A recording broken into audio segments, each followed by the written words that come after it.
If you have seen the title, I don't know what the title is going to be, but if you've seen the title, it would probably give you a hint about what this video is going to be. It's going to be about situationships, okay? Situationships, I have finally succumbed to it. Modern dating has got to me. I was in a situationship.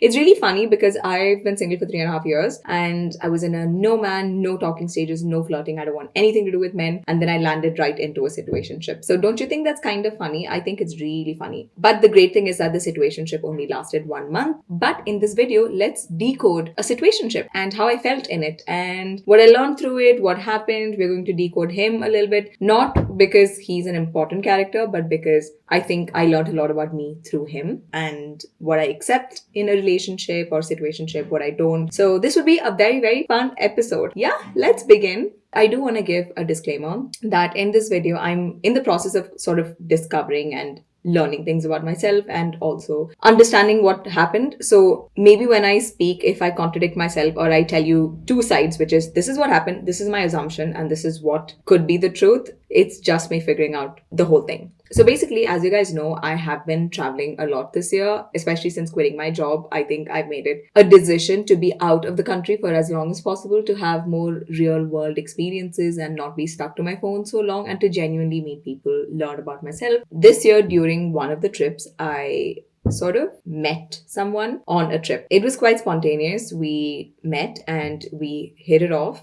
Things were just very engaging immediately. Now, what happens is sometimes when you meet someone and you tend to like them, your brain will convince you that this is very rare. And it reminded me of this video that was posted by that dating coach, Matthew Hussey, where he says that when you like someone and when someone likes you back, something very dangerous happens, which is both of you start assuming that this is 1 in a million.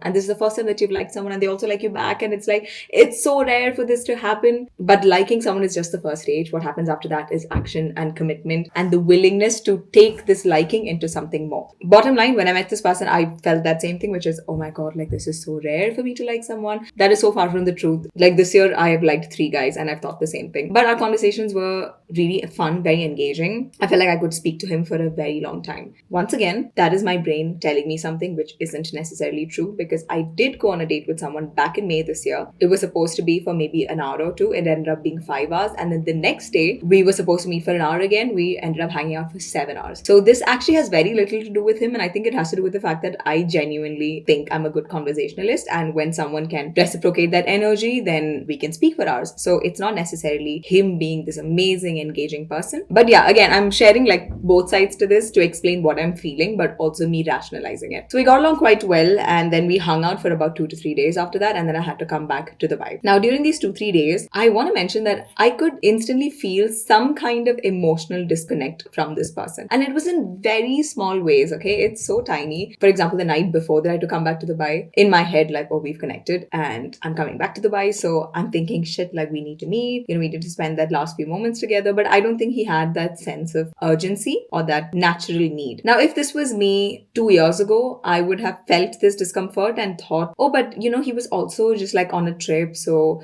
like totally valid if he didn't want to spend it with me. Yes, logically, all of that makes sense. But on an emotional level or on at least in a romantic way, naturally a guy would want to spend that time with me. But he didn't. Now that obviously should have been a good sign for me. But I'm also trying to rationalize this whole situation because I like this guy. And when we are speaking, he's very engaging. We can speak a lot. Like he asks me lots of questions. And if you know that nobody asks questions anymore. Okay. In 2025, when you go out on a date with a guy, they don't ask questions. It's almost like they're allergic to getting to know you. So when someone's asking you questions, when someone's trying to get to know you, it's hard to let that go. But even while asking questions, I could almost tell that it was not a very logical sense. It wasn't him trying to get to know me like on a deeper emotional level. There are obviously certain subconscious cues which I was getting, which I'm not aware of in my conscious mind, but I could sense that feeling. Now, the reason I talk about subconscious and conscious cues is because there was this experiment that I read about. I don't know the name, but it was basically an experiment about attraction where a group of men were shown multiple images of this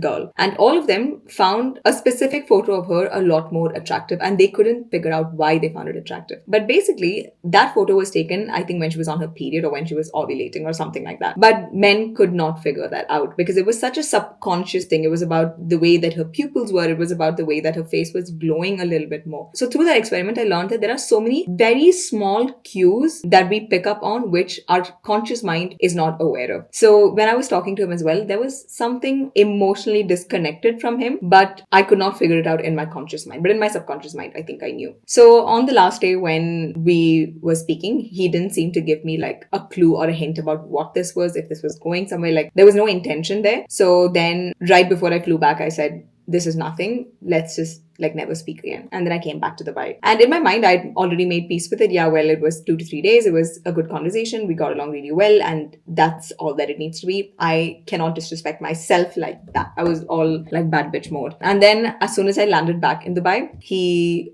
messaged me and he said, can we speak? Like, can we talk? And I was like, what do you want to talk about? Because by then I was annoyed. I was upset. And he said, well, I've been thinking, I guess I just could not tell you what you wanted to hear. But then like coming back, I got a little bit emotional. Doesn't really happen. I think I want to like speak more and I want to get to know you and something along those lines. And initially I wasn't for it because I do believe that when a man knows, he knows. Well, this is a bit extreme, I guess. But if in 3 days you didn't know, then you will never know. You know, I had that attitude because you also hear so much about this and you see so much like dating advice related to this. So that's like etched in my brain, which is, well, if he didn't know it in the 3 days that we spent, then he never will get to know me. I was going through that phase. So initially I was a little bit reluctant, but I think over the next couple of days, he continued speaking to me, continued calling me, checking up on me. And during this time, it was nice. Like it was nice to reconnect. It was nice to speak to him. One thing about this person is that he is quite calm, quite well spoken. So I think I'm a little bit of a fiery person. Even my tone, like even if you see the way that I speak, I'm, I use my hands a lot. I'm very loud and even if I'm angry, like you can tell it through my face. So when someone is the opposite and they're just like super grounded, and even when you're annoyed and then they're just very calm, to me that I feel like I need something like that. So even when he was being very calm, all of that, I kind of liked it. But even while we were speaking, I could still, I don't know how to explain it. I could still feel a little bit of disconnect over the next couple of weeks that we spoke. Maybe he got busy, I guess, because the replies were getting a little bit slow. And when I say slow, it's not that I went, he left me on scene for like 2-3 days. But if he was replying every second, then he was starting to reply every like 10 minutes, which to me is like, wait, why are you replying to me? It's like 10 minutes. So we're literally, this is the first month of us getting to know each other. And if you're already replying to me slow, then 10 years down the lane, how are you going to speak to me? Like, this is the way my brain works. So it was starting to put me in this situation where I was getting anxious. Not anxious because I liked this person, I want this person, this is who I think is the love of my life. Like, absolutely not. But when someone is not being clear with you, it's very natural for your brain and for yourself to try and make sense out of it. And I'm a very clear person, right? And I also know that I'm really self-aware. I know where I'm lacking. I know where I'm not, or at least I like to believe that I know these things. So when someone isn't giving me clarity, it genuinely confuses me. Now, once again, confusion, okay? Confusion is a sign. When you're being confused, when someone is confusing you, especially a guy is confusing you, that has to be taken as a sign, which I was more than happy to take. But again, because our situation is so different where, he's in a completely different place, I'm in a completely different place. We live like worlds apart and we only spend 2-3 days together. It's also hard to have such strict boundaries because I'm also understanding this person doesn't really know me. Yes, I know myself, but if this person doesn't know me, obviously it's hard to be super clear on what they want. So that is my assumption of this. That's probably me making an excuse for him because we women tend to do that if we like someone, we tend to justify everything that they do. So on one side, that's my thought process. On the other side, I'm also thinking, no, but there are ways to communicate better. There are ways to still figure out what's going on. For example, for me, yes, I only knew this person for a couple of days, but I could already tell what do I like about this person? What do I not like about this person? If we had to continue speaking, what do the next 6 months look like? That's the kind of person that I am. So if I can create a plan, you should be able to create a plan. And if you're not able to create a plan, then maybe you're just not that into me. And that is completely fine. Like, I'm not someone that gets offended if a guy doesn't like me or if a guy doesn't see my value. I don't think everyone will value me, and that is totally normal. We all see value in different things. But at the same time, if you're speaking to me, then you have to value my time. That's the way I look at it, right? You don't have to think I'm the most amazing person, but if I'm spending that time getting to know you and I'm giving you my time and energy, then you need to value that, and that has to have an intention. And if after speaking to me, you decide, this person's not for me, then you should also be able to communicate that and say, hey, I know we've been speaking for about 2 to 3 weeks. I don't think I'm on the same page as you and I don't want to waste your time. Then I can reciprocate and say, I completely understand. I respect that. And things are done. So you have that closure. But I've obviously learned that guys do not do that. They will never give you closure. Do you think a guy will come and say, hey, Twinkle, sorry, this is me talking to myself. Okay. No guy's going to come to me and say, Twinkle, I don't want to waste your time. I'm not that selfless. I'm not that selfish. You're not for me and I need to let you go. Absolutely not. I need to understand that I'm 27. This is my prime. I don't think I look too bad. I think I'm pretty. I think I'm attractive. I think I'm smart. I think I'm funny. I have a good thing going on for myself with my career. Everything is good. So even if someone doesn't see a future with me or think I'm extremely special and I'm that one, they would still want to keep me hanging or keep me around. I cannot expect a guy to be honest about that, right? No guy's going to come and tell me, hey, I don't necessarily think you're that person for me, but you have all of these check boxes which I want to keep around. So I'm going to do that for you. Like, no one is going to say that. So what I should do, and what I think all of us women should do, is pick up on those indirect cues. Okay. Listen to the way that your body genuinely feels about a specific conversation and tune into that. No one's going to be direct with you. You have to pick up on the mixed signals and decide if this is what you want to continue with. So yeah, as I was saying, over the next couple of weeks, things just sort of, I can't say died down, but it just wasn't exactly how it was in the first week. And it started bringing me stress and anxiety. And I realized that even when I was talking to him and I would say these things, which is it's stressing me out, he would be very calm. He would talk me through it. He would make me feel better. But also I realized that it wasn't stressing him out. Not saying that we all have to be stressed and panicked, but naturally, if this whole situationship is only bringing me confusion, then that means you know your answer. That means you know this is not what you want. And I'm the only one that's being affected by it. So I also realized that quite quickly in about 2 or 3 weeks of us speaking. And then there was this one specific day that we got on call and we were talking about something like super random. And I just want to tell him that I'm once again like feeling stressed about this because again, I'm very confused, right? We live in 2 different places. We don't know when we're going to meet.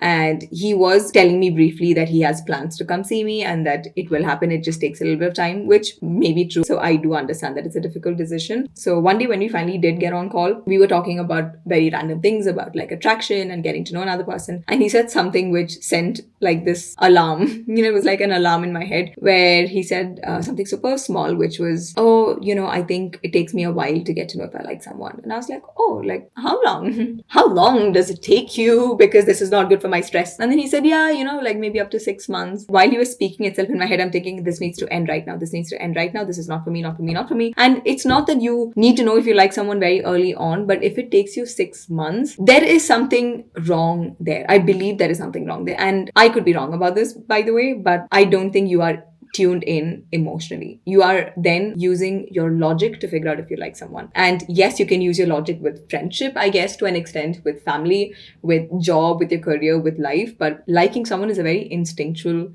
feeling. And if it takes you 6 months, then I'm not that person because I would want my partner to like me for me. And that has to be a very natural process and a very natural feeling. So when he said that, I was instantly in my head, I'm thinking, fuck, this needs to end right now. And I was like almost waiting for him to hang up so I could just text him and be like, I can't do this. So then, we got into that and I was like, hey, well, that's something we need to talk about. I mean, if it takes you that long, to like someone, like, don't you think we need to discuss it? And I'm like trying to be very chill here. But these conversations tend to stress me out because I'm thinking, what am I doing in this? Like, why am I in this situation? We briefly spoke about it and by then it was already like super late for him. So in a bit, he had to go to sleep and I said, cool, let's talk about this later. But I just could not. I really could not carry on this conversation for another day about how long it takes him to like someone and everything. And, if that's the way that he genuinely thinks and if that's the way he wants to live his life, totally valid. Go ahead. I support you. I just don't support you for me. That night itself, I sent this message and I said, hey, looks like you need time to like figure out what you want, which is totally valid considering we've not known each other, but I'm not going to be a part of this. It's not good for me and I don't want to be a part of this journey. And I do believe that when you like someone, it's a very instinctual, natural feeling. And if that hasn't come, totally valid, but I'm not going to sit here and like wait for that to happen. I think you deserve someone that understands your pace and I deserve someone who knows from the get-go what their intention with me is. Again, when I say intention, I don't mean, we are going to, speak and like get into a relationship next Wednesday and then in 6 months we're going to get married and then in 2 years we're going to have a child. That's not what I expect. But what I'm expecting is someone being able to say, hey, I enjoy speaking to you and I want this to go somewhere. So I'm going to come and see you, let's say in about 3 to 6 months, or in 3 months, I'm going to come and see you. And if everything goes well, I want you to be my girlfriend. If everything goes well, right? This is not about him saying, definitely want you to be my girlfriend, but it's more of like, what can I expect from this 6 months, 1 year, and 2 years down the lane? So I wasn't getting that answer from him. So I very clearly mentioned, this is not for me. Let's stop speaking. And then we did stop speaking for a while, but I guess I also did miss the natural friendship that we had developed within a month. Because when you speak to someone and when you're texting someone every single day for a month, you tend to get attached to that person even if you are a bad bitch. That happens, okay? Guys, I don't know how these like self-love dating coaches talk about staying detached. Okay, this is a whole other topic, but I don't believe that you can be in love or date someone and be detached. It is impossible, and I think we're all trying to sell this idea of connection and intimacy without the actual downsides of it, which is not how it is. Okay, when you like someone, when you love someone, when you're dating someone, you will become attached. A part of you is with them. They have control over your emotions, they have control over your day, and you cannot pretend to be detached from it. So if you cannot be vulnerable with someone and risk getting hurt, then you should not be dating or you should not be in a relationship. Why are you with someone if you can't take that risk of getting hurt? Which is why I've been single, right? For 3 years, the reason I stayed single was because I knew I'm not in a stage where I want to give someone that power. I do not want to engage in that. I don't want to get hurt. And I know that if I'm with someone, I'll not be able to be vulnerable. And being vulnerable would be a very scary decision for me and a very scary feeling. I don't feel safe in it, which is why I stayed single. But now that I'm a little bit more open to possibly figuring myself out and possibly getting to meet someone, I understand that getting hurt and being upset and someone having control over your emotions to an extent is a part of it. Yes, you can be logical in many ways. Yes, you can still control your day, but there is a level of intimacy and vulnerability that you cannot escape from. So yeah, let's come back to the topic. So I did enjoy speaking to him a lot because, like I said, he was quite engaging, he was respectful and all of those things, which I found quite attractive. So once again, we got into that situation where things started getting confusing. Not for him, for me, okay? He has nothing to do with this. This whole thing is just him chilling in his life. He met someone who was probably maybe someone that he could speak to, someone that he maybe found attractive, someone that had something good going on. And it's very natural for him to want to maintain that connection. Not necessarily because he saw something very deep and thinks I'm super special, but just because why would he not? And this is the part where I think a lot of us get confused, which is sometimes we take these mixed signals, we take these breadcrumbs and then we try to make something out of it. And I know this because I used to be in a situation before, like my last relationship. I would do this thing where he would do the most bare minimum things and I would take this and create a whole fairy tale story for myself. It took him cheating on me with 4 women for me to understand this has nothing to do with me. Like, this was him just existing and doing something for me in his free time and me assuming that it meant a lot more. So I am now averse to being that person again, which is why when we speak, when I'm talking to a guy, I no longer want to take something tiny and make it big in my head. So yeah, so him texting, like him doing all of these things, like it was like it meant nothing to him, but for me, it was starting to feel quite important. And then while we were speaking, he brought up this idea of possibly meeting for a trip. Why don't we travel? Like, why don't we meet somewhere? And even the way that idea was floated was very much like, oh, why don't you join me? Like, we'll have fun. And again, I tried to gauge where this was going a couple of times, but he wasn't being super clear. And if someone's not being clear, that's a deliberate choice, right? They are deliberately choosing not to be clear with their intentions because there are no intentions. Again, one more thing that I think we need to understand is that if someone is not explicitly saying, hey, I want this to go somewhere, then they don't, okay? Us creating this scenario in our head where, oh, maybe he's really into me, maybe he's just really like scared. No, absolutely not. A guy that genuinely likes a girl will know exactly what he wants out of it from the get-go. But now if he does and he actually does not know what to do about it, that is still unattractive, right? Let's say he actually did genuinely like me. Why do you not know how to back that up with action? Why do you not have a plan for it? Because I'm someone that has a plan. I know what to do with my life. I know how to deal with the situation. So how unattractive that you don't have those traits? So I guess that's the way I'm trying to look at the situation. Obviously, it's very easy to say this, but in my head, there is a little bit of conflict as well where like, oh, we get along so well. Like, we have a great connection. Like, you know, I can speak to you and I feel good when I speak to you sometimes. You know, why not? Like, what if you like me as well? Maybe. So I was starting to also create these questions in my head, which is, oh, what if he's just really avoidant? Like, what if intimacy scares him? And that's why he... Stop it. And I had to tell myself, like, stop it. So this is genuinely the natural process of me. Oh, my elbows are like fucking dry. Let me just put a moisturizer one second. So as I was saying, like, this is a very natural process that happens when you get into a situationship or when you like someone, you start to make excuses for it. So I was obviously starting to make excuses for him as well. And like genuinely wondering, like, what if he has, you know, intimacy issues?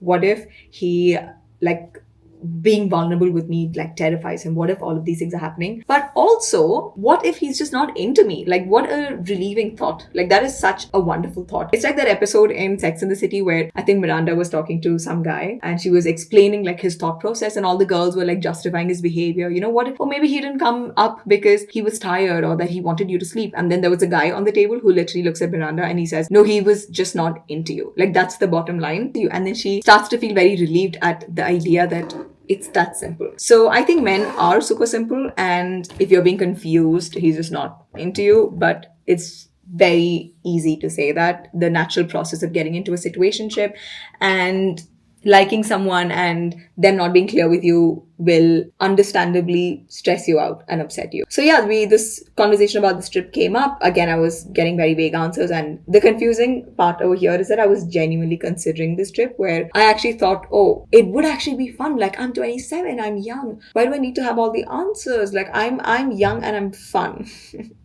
And I'm this really fun person. Like, I don't need the answers. I don't need to know what's going on next. I can be in it right now. I'm not like an emotional, vulnerable person. I was starting to justify the idea of going on this trip by saying these things, which were so far from the truth. I'm actually not that person. I'm not casual, okay? And I really believe that we have to accept this. I see so many girls, I've seen my friends, and I see all of us trying to do this thing, which is we pretend like we can be casual. We pretend like things don't matter and that we're super chill and we're super cool and we're low maintenance. Why? I can't do a trip like that. All it takes is for a kiss on the forehead and I'm gonna ask, what are we? Like, that's who I am, and that is completely fine. But I was justifying it in my head. I was making excuses. I was trying to wonder and I was trying to rationalize it. And then I did this very stupid mistake of proposing this idea, and I told him, I have such a great idea. What if we do this trip and then we decide like that we never speak again after it? Like, how fun would that be? And in my head, I thought it was such a brilliant idea. So that way I can actually spend time with this person and be present and not think about tomorrow, because in my head, I know this is coming to an end. And then when I said this, the minute I pitched this idea, it started upsetting me. Like, I was like, fuck, what am I signing up for? Like, why am I doing this? And he said, okay, what are you referring to? You might be onto something. The minute he said he might be onto something, my alarm went off again. I was like, what the fuck is wrong with you? Like, I'm talking to myself and I'm literally shouting at myself thinking, what the fuck's wrong with you? You are not meant for this life. You're 27. You've never done anything casual. So stop this bullshit. Like, stop trying to fool yourself into thinking that you can be one of those people. Such girls exist and they're super cool, and I think it's amazing that you can be that person, but I'm not that person, and I think that makes me cool in my own ways. So the minute he started like, I don't even know if he was genuinely just trying to figure out what I was thinking or if he was genuinely considering, whatever it may be. I will never know that answer. But the minute he said this, I said, oh no, this is not good for me. I need to block you immediately. This is not good for me. And he was like, wait, what are you talking about? Like, what happened? Like, he called me then and he was like, what about this conversation stressed you out? You see, this is the problem. When someone asks me questions, I end up falling in love with them because it's so rare for someone to ask questions now. So he was trying to figure out what I was thinking, and it's sad, but because I have not received that in a long time, to me, that is rare. Emotionally, that's what I think. Logically, no, I'm going to meet so many people who are going to do the same thing, right? That is the way I should think, which is there are so many people who will want to get to know you and who will still be intentional and clear with you. So him asking me, him trying to like figure me out or like trying to understand where I was coming from, that to me was very sweet. And once again, bare minimum things. This is not something to be super like praise him for. It's the bare minimum, but because it's so rare, it's huge in my head. Let's just definitely keep that disclaimer in here. Yeah, so when you were trying to figure me out, I said, you know what? This is me pushing my own boundaries. Like, if for 27 years of my life, I've been against something like this, a casual trip, why am I doing this with you? Or why am I exploring that idea? It's because clearly there is something that I'm seeking from you, which I'm not getting. And I am pushing my boundary in order to get that. So that is an unhealed part of me. And I don't want to entertain that. Like, I do not want to get into this. And that, like, I'm really fooling myself here thinking that I can do this. I can't. I'm not that person. And I don't want to fool myself. So we spoke for a lot, and then I eventually did say that, I think I'm going to block you. Like, this is not good for me. And during this time, again, the whole conversation of, maybe I will come to Dubai. Like, maybe like I will be in Dubai. I will see you in Dubai. What if I come to Dubai? How do I get in touch with you? I said there are ways to get in touch with me. Obviously, you know that. So then the whole conversation ended with me just being very clear and saying, I will see you if and when you're in Dubai for me. Not even like, don't even come to Dubai just on vacation and then see if you can catch up. No. I will see you when you're in Dubai for me, and you have answers and you have intention and clarity. That's the only way that I'm meeting you and I'm speaking to you. Without that, I don't think we need to keep in touch. Like, why do we need to keep in touch? Why do we need to stay updated in each other's lives? Like, I don't think it's necessary at all. That's not the kind of person that I am. But yeah, that's kind of what happened in this situationship that I was in. You know what makes me happy is, for a very long time, I thought I was averse to connection. I thought that I will never be ready for a relationship, and that, that I can never open up to someone, blah, blah, blah, that it's just not in me, that I have no feelings left, I have no emotions left. But being in a situationship like that, it sort of unlocked this part in my brain that I thought was closed off or was done for good, which is, oh, I actually can maybe do something deeper. I maybe am at a stage where I'm willing to actually speak to someone and get to know this person and also be vulnerable with this person, because that's who I've always been. Like, I love vulnerability. I love sitting and having heart-to-heart conversations with friends and with people, and even in relationships. Like, I am that person that loves a long chat where we're like getting deeper and deeper and deeper and getting really intimate like that. Mom, don't get mad. I literally mean emotional intimacy. Like, I really love that. And for a very long time, I thought I couldn't do it anymore. And I thought that part of me was just dead and just gone. But meeting someone who did not give me that made me realize I actually still value that. And I still would want that at some point in my life. So I do think in many ways, he was a gift as well. I think the gift of this situationship was that I learned a little bit more about me, knowing how I used to be before and how much I used to sit and listen to guys and try to understand their brain and then work around them and like shuffle things around in my life. It makes me happy that I was able to end this within 4 weeks and didn't carry it on for longer than it should have been. It's also one of the reasons I've been really hesitant to date, because I thought that I could never walk out of situations, because I've done that in the past where I've abandoned myself so much. But I do think that in this life, a lot of people are sent to us. Wow, look at how deep I've gotten, guys. One situationship, and look at how deep I am. But I do believe that a lot of people are sent for us to keep choosing ourselves. Do you believe that this is what you're worth, or that you can receive more? And you keep saying no, no, no. And the more no's you say, I do think that it can lead you to something good. Maybe this whole situationship, even if it's just 1 month long, was a test for me to see, can I say no to something that isn't fully there but gives me a little bit? The answer was yes. I have said no. Release me from a situationship universe. I've passed your test. And that's an end to this video. I think we've sat and chit-chatted for super long. So I hope you guys have genuinely enjoyed this video. Sometimes when we see videos that talk about knowing your worth and everything, you can feel stupid for not feeling that way, right? But let this be an example, especially if you've been watching me for so long. You've seen me do amazing things in the 3 years that I've been alone and I've been single, and I talk about knowing your worth and cutting off people when they're not adding to your life, and you've seen me do these things. And if I can still be confused and questioning my worth in the situation, then you know that it's hard. It is genuinely hard to choose yourself like that when someone gives you just enough to keep you going. Like letting go, or like cutting people off, or walking away from something that maybe had potential, maybe in the future.